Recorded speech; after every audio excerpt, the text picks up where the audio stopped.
Assalamualaikum warahmatullahi wabarakatuh. Saya Nur Amirah binti Dizul Fikri akan membentangkan projek inovasi yang dihasilkan melalui tugasan kursus inovasi dan digital, iaitu tajuk inovasi yang dihasilkan ialah SpeedMart, di mana SpeedMart merupakan gabungan nota mudah dan kuis permainan hukum tajwid Mat Far'i tahun 5, iaitu Mat Silah Qasirah, Mat Badal, Mat Iwad, Mat Tamkin dan Mat Tabi'i di awal surah. Baiklah, rasional inovasi yang saya hasilkan ini ialah inovasi ini dapat membantu guru dari segi penyediaan bahan bantu mengajar digunakan dalam sesi pengajaran dan pembelajaran.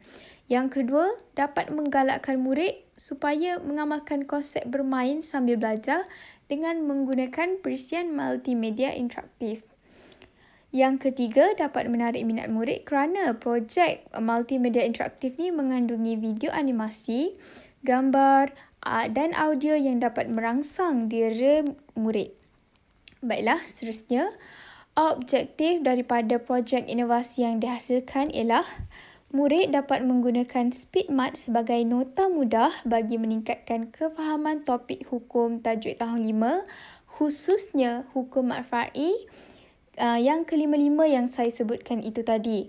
Yang kedua, objektif yang kedua, murid dapat menentukan hukum mat dalam kalimah Al-Quran, di mana dalam SpeedMart ni saya sediakan satu ataupun lebih ayat Al-Quran, di mana murid dapat menentukan hukum mat dalam Al-Quran yang telah disediakan dalam kalimah Al-Quran. Yang ketiga ialah murid dapat membaca hukum mat dengan betul dan diaplikasikan dalam bacaan di dalam Al-Quran. Kerana dalam SpeedMart ni, saya menunjukkan ataupun memperdengarkan murid contoh bacaan yang betul supaya mereka dapat mengaplikasikan bacaan tersebut dalam Al-Quran.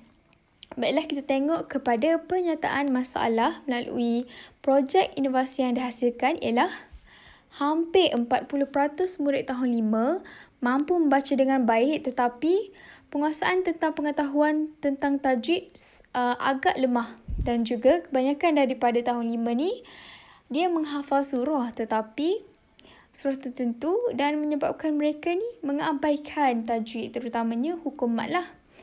Baiklah, jadi penyataan masalah yang ketiga ialah rujukan nota tajwid guru terlalu kompleks dan juga terhad, di mana murid hanya dapat membaca sahaja dan tidak dapat merujuk dengan baiklah.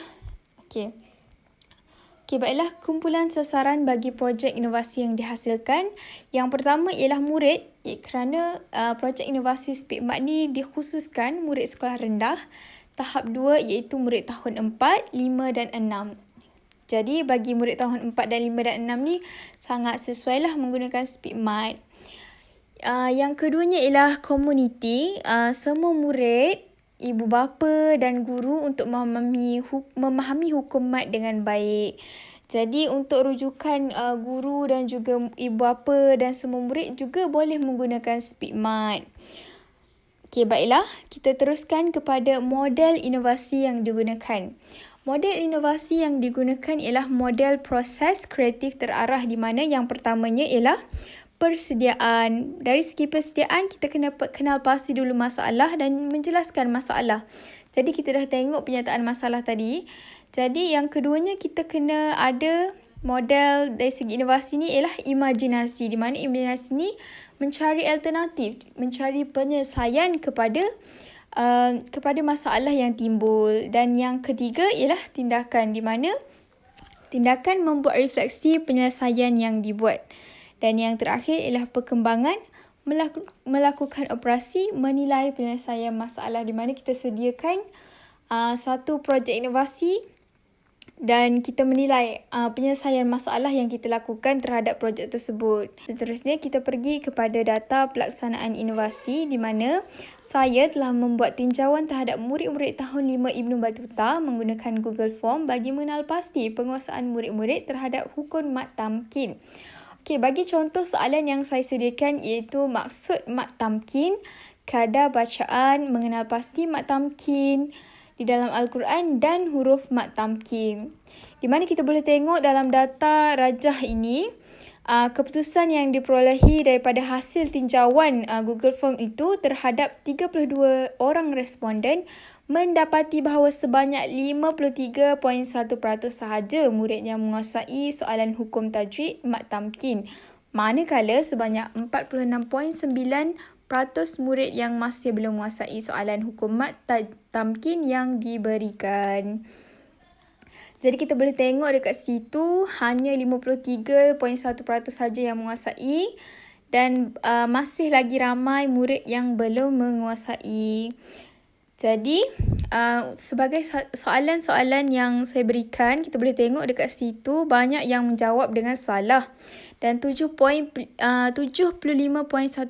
murid yang tidak dapat membezakan mat tamkin ialah sebahagian daripada mat far'i. Mereka tak tahu mat far'i ke, mat asli ke, mat lazim ke.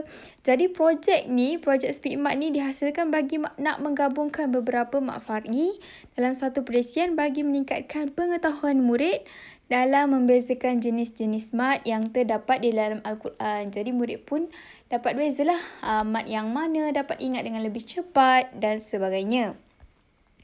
Okey, baiklah kita teruskan dengan cartagan. Okey. Pada bulan Julai 2021, soal selidik ni dijalankan melalui Google Form dan diedarkan kepada murid-murid untuk pengumpulan maklumat projek inovasi. Pada bulan Ogos pula, saya mengumpul isi kandungan yang sesuai dihasilkan dalam tajuk Hukum Tajwid tahun 5 iaitu Hukum Mat Far'i lah. Kelima-lima tadi dan menganalisis kelemahan murid berkaitan tajuk tersebut di mana saya tengok kelemahan murid dan kita ubah suai untuk menyelesaikan masalah daripada murid tersebut lah. Jadi, pada bulan September, saya mencari perisian inovasi yang sesuai untuk dihasilkan iaitu PowerPoint interaktif. Pada bulan Oktober, Speak Mat ni dihasilkan dan diedarkan kepada guru, murid dan pengguna yang lain sebagai nota ringkas dan mudah untuk dirujuk yang ada contoh bacaan dan juga kuis. Baiklah, seterusnya ialah faedah perluasan. Okey, faedah dan perluasan. Yang pertamanya, projek ni dihasilkan mesra pengguna dan mudah dikendalikan lah. Hanya dengan butang klik sahaja, kita boleh gunakan Speak Mat ni dengan mudah lah. Jadi kita klik, kita akan dapat kepada menu utama, kandungan hukum-hukum mat, permainan kuis dan sebagainya. Yang kedua ialah pemilihan perisian Microsoft PowerPoint yang digunakan secara meluas. Di mana kita tahu perisian PowerPoint ni ialah kebanyakannya kesemua laptop menggunakan perisian ini. Jadi Microsoft PowerPoint ni sangat mudah digunakan lah.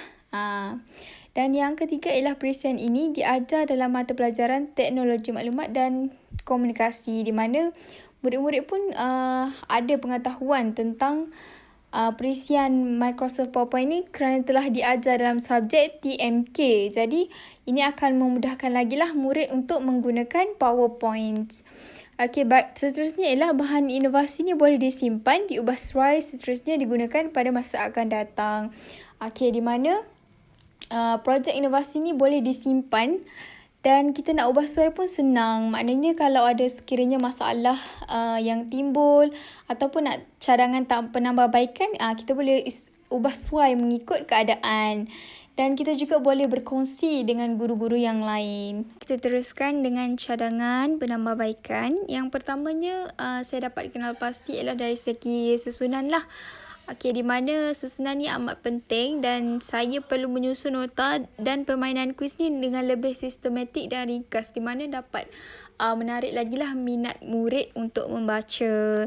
Dan yang kedua ialah dari segi tulisan di mana saya ni menggunakan tulisan Rumi sahaja melainkan contoh ayat lah.